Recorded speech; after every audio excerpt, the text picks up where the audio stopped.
So I've been really busy lately. I thought I'd come down here into my little reptile room. It's a little bit under construction. I'm trying to change some things around. Have my tarp up behind me. In the winter time, I always put up tarps. I need to add a couple more, to be honest. I don't show my entire room on camera because then my comment section turns into a fucking opinion fest about, well, why did you have this, and how could that be possible? You have that over there, and isn't that too close to this, and isn't that? And they're all fine, you know. So, but it's just no point in doing it. I don't want to have to disable the comments based on people telling me stuff doesn't work when I've been doing it for years and it works just fine. So, no, I don't show the whole room. The only one I really show is like I'll show you the tarantulas right here.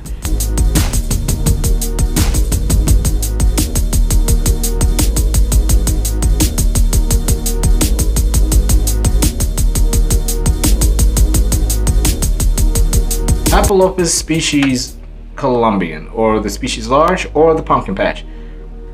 This one's name's Helga. This girl was given to me by a good friend of mine here from St. Louis named Patty, and he gave me this one and 4 slings, which were 2 S-cows and 2 curly hairs. And this one named Helga, they named it Helga. I added an L because she is blindly fast, not to be messed with. These tarantulas burrow, and when they get inside of that burrow, they do not want to be bothered. I want to see what she's like, you know, out in the open. I've had her for almost a month. I had not seen her. She hasn't eaten, but you can see with the size of that booty, she's pretty healthy, and she molted not too long ago, so she's looking pretty good. But she is really, really fast. I even wanted to rehouse her, or clean this out at least, and give her a fresh start. But it's so webbed up in there. I actually like the way it looks. There's a lot of poop and stuff in there, but she doesn't really do much. She just burrows. So it was good to see this tarantula.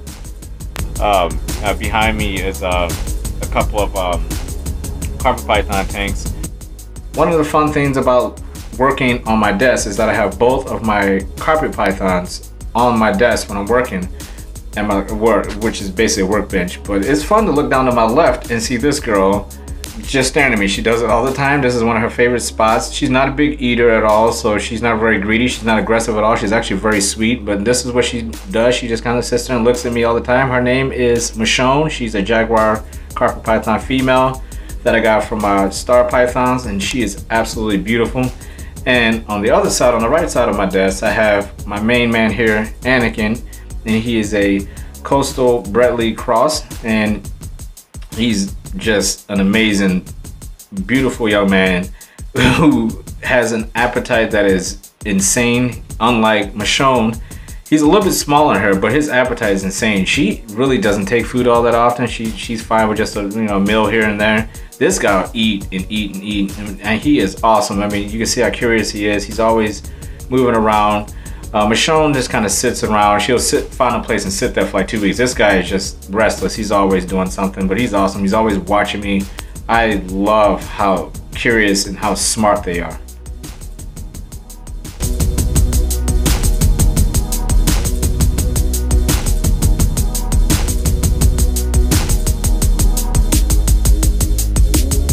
Working down here and looked across the room, and this guy was staring at me. This is the very first leopard gecko I ever produced. His name is Neo, and he will always have a very special place in my heart. Any animal that you produce for the very first time he will always be in my collection.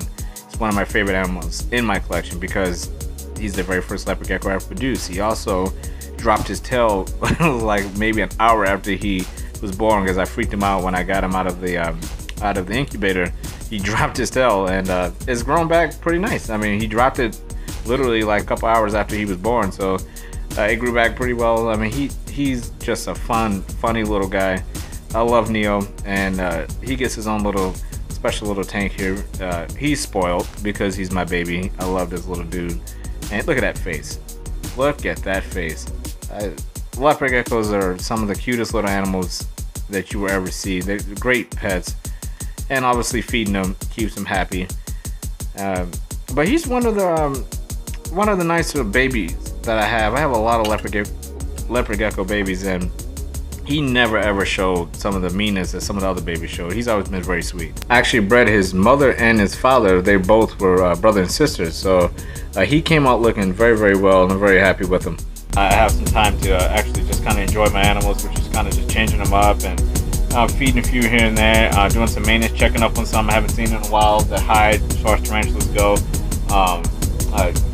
this time of year, dry, you get stuck shed. My Cinna Bee has some stuck shed on him.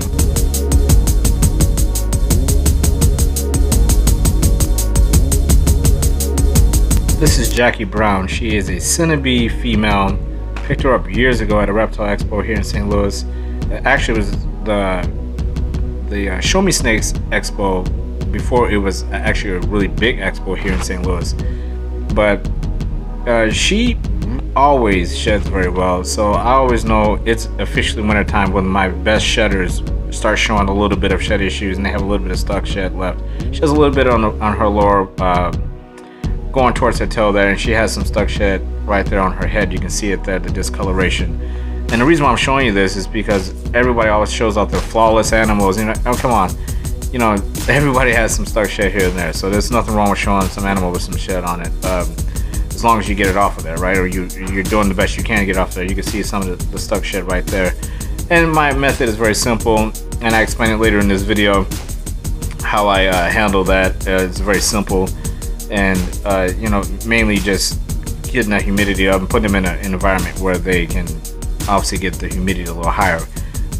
Very, very dry here in Missouri when humidity wise during the winter time.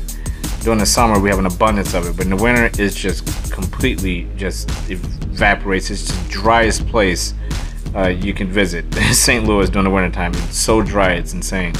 So keeping them hydrated and keeping them especially when they're shedding, can be a challenge. And I always know it's officially winter when one of my best shedders is having a little bit of shed issue. Just talking about this morph real quick, this combo.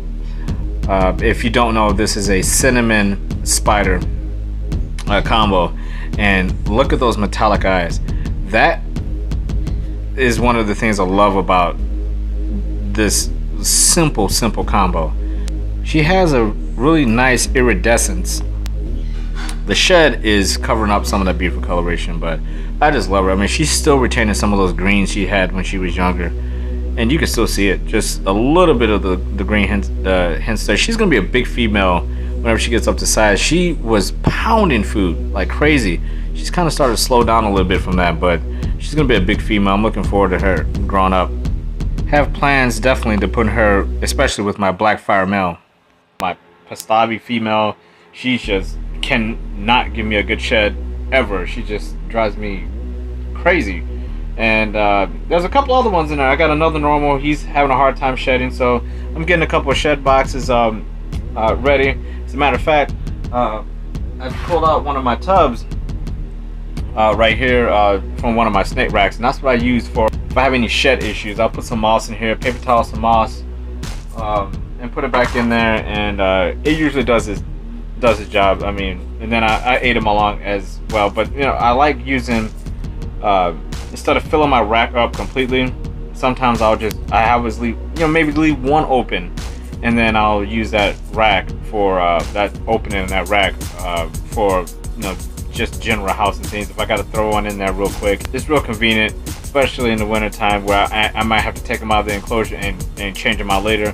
Have one open, throw them in there. So having extra tubs, some people just take their racks and just fill them to capacity, and which is fine, you know, but I like having just a few, like 5 or 6 extra tubs when an emergency hits. I gotta get out of here. They gotta get out of the enclosure because they've done something crazy like tip over the water dish, or I'm talking snakes here, trying to figure out, you know, hey, can I get them out of here? Can I get them out of here? Can I, you know, no, just take them, put them in there, you know, and I can come home and deal with it instead of trying to rush and be late for work or be late for a meeting or whatever. Wherever it is I do in my busy, you know, hectic schedule of a day. So doing pretty much, this is the time of year that I just really, I cannot stand. I do not like winter with my animals, especially here in Missouri, because the humidity, although extremely high in humidity in the summer, in the winter it just inverts, you know. I mean, there is just no humidity. I mean, it's just horrible, and it's really difficult. There's a lot more maintenance on these, especially the ball pythons and the leopard geckos. It's just a lot more maintenance, a lot more filling the water dish because the water just evaporates. And there's ways of getting around it, but it's Missouri. I'm in a basement with them in my man cave. It's a lot better than a lot of basements I've seen. It's really nice and warm down here. It does keep humidity very well. That's pretty much what's been going on with my collection. I got a lot of open tubs. I had a few snake deaths and a few tarantula deaths. Geckos have been doing awesome. I mean, I haven't had any problems out of them.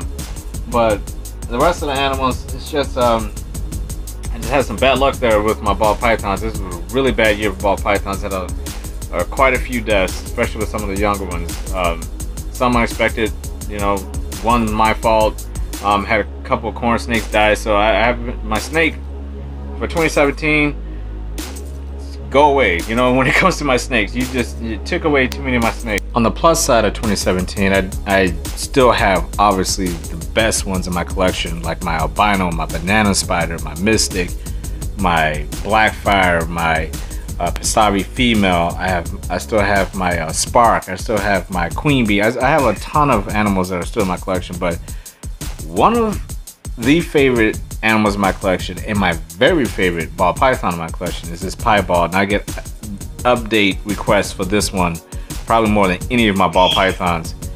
And look at her. That's why. I mean, Pibalds are, if you step back, just like the blue-eyed leucistic, if you step back and just think about just how really unnatural it is for these animals to look, because if they're out in the wild looking like this, a blue-eyed leucistic or this Pibald or an albino, it's just, you know, I mean, a normal, if you're walking around, you're much less likely to see a normal than if you see something like this. These Pibalds, which I call signature ball pythons, because each one of these Pibalds, each one is just so distinctive. They're like fingerprints on a human being. They're so distinctive, they're so recognizable. You can look at somebody's and you can start memorizing people's Pibalds to those breeders, you know, or those owners. You can look at this one and be like, that's Dale of the Knights. You can look at this guy's and be like, this is this person's, this is that person's. That's what I like about Pibalds. If everybody owned one, you can almost identify that ball python with that person because they're that unique. Each one is so different. I'm partial to the high whites. I do want to own a low white one with just a little bit of white on it, because they are, if you look at all the patterns on the ones that are low white, they are amazingly beautiful. And sometimes, there's been a couple of times I looked at them and been like, they actually might be more beautiful than the high whites. Because of the patterns that are on there, they're just so unique, and then you just have this white streak that goes right through there, and it's amazing. Now, I do like the freckles. Some people don't like the freckles on their ball pythons. I have freckles, especially when you're talking about bananas. Those freckles can get a little busy the older they get, especially in females. At least from what I've seen, the people who've owned them. But, you know, on the Pibald, I think it adds to it. I don't have a problem with freckles at all. Now, I wouldn't want it to be too extensive on my Pibald. Now, when it comes to the banana, I don't really mind so much. The banana gene, I think the freckles kind of fit in a little better with it if it gets a little busy. You know, they don't pop out as much. On a Pibald, especially a high white Pibald, that can be a little distracting. But as you can see here, a lot of the freckles on my girl are actually in the darker patterns in there, you know, on her browns and her blacks in there. Everybody has a different preference in Pibalds. I've said this in previous vids that I had a very distinct look on how my Pibald should look, and I'll know it when I see it. And I got this one from Dynasty Reptiles. I saw the picture and I was like, that's the one. That's the one I've been looking for. Had just the right length of the color on the head. I wanted a darker head going down to the body. I wanted a little bit of color. Then I wanted something to go away. I wanted a saddle on the back. And I was adamant that it had to have a little bit of the normal pattern on the some color on the tail, the tip of the tail. And although I wanted to produce my first Pibald myself, I'm very happy with this one, obviously. Thanks for watching. Subscribe if you haven't already. Get knighted. And as always, be you and be genuine. I see you guys on the next one. Be safe and take care.